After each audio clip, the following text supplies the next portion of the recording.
Pambibigtima ng isang manong notorious na snatcher sa Quezon City, nahuligab. Mga Pilipino sa Paris, France, apektado ng flash flood sa French Riviera River. At matapos ang big switch kahapon, Aldab, pagbibigyan pang magkita ngayon ni Lola ni Dora. Tutukan niya mamaya sa pinagkakatiwalaan sa balita, 24 oras.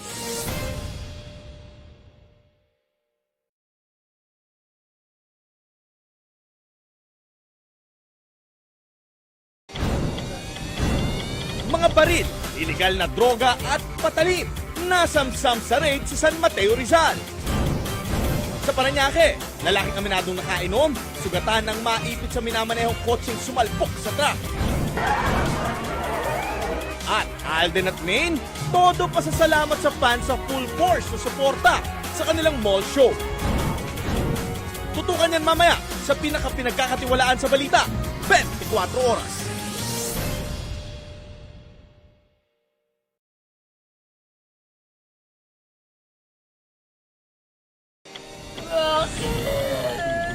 Pitong target sa operasyon kontra droga sa Caloocan, patay.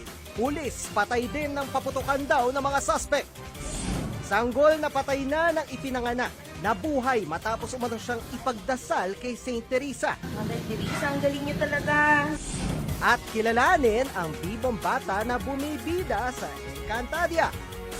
Yan at iba pang mga balita, abangan sa pinagkakatiwalaang 24 oras. Buliraryang may nakatambak na nasa 100 naaagnas na bangkay, tuloy sa operasyon kahit halos isang buwan nang ipinasara. Architecture student sa Taguig, patay matapos pagsasaksakin ng 18 beses.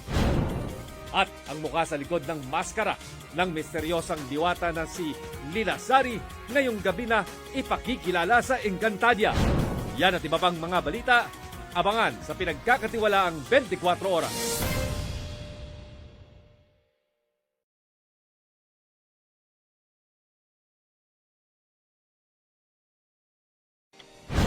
Ngayong bisperas ng undas, ilang pamilya sa sementeryo na nagpalipas ng gabi.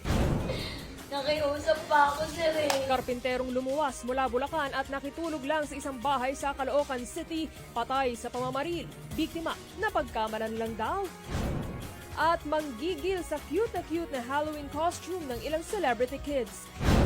Yan at iba pang balita, abangan sa pinagkakatiwalaang 24 oras. Sa kabila ng maulang panahon, mga dumadalaw sa mga sementeryo hindi nagpatinag. Binabantay ang low pressure area, pumasok na sa loob ng Philippine Area of Responsibility. Exclusive! 3 Koreano at 3 Pinoy na nag-export umano ng shabu sa South Korea, arestado sa Makati. Yan at iba pang balita, abangan sa pinagkakatiwalaang 24 oras.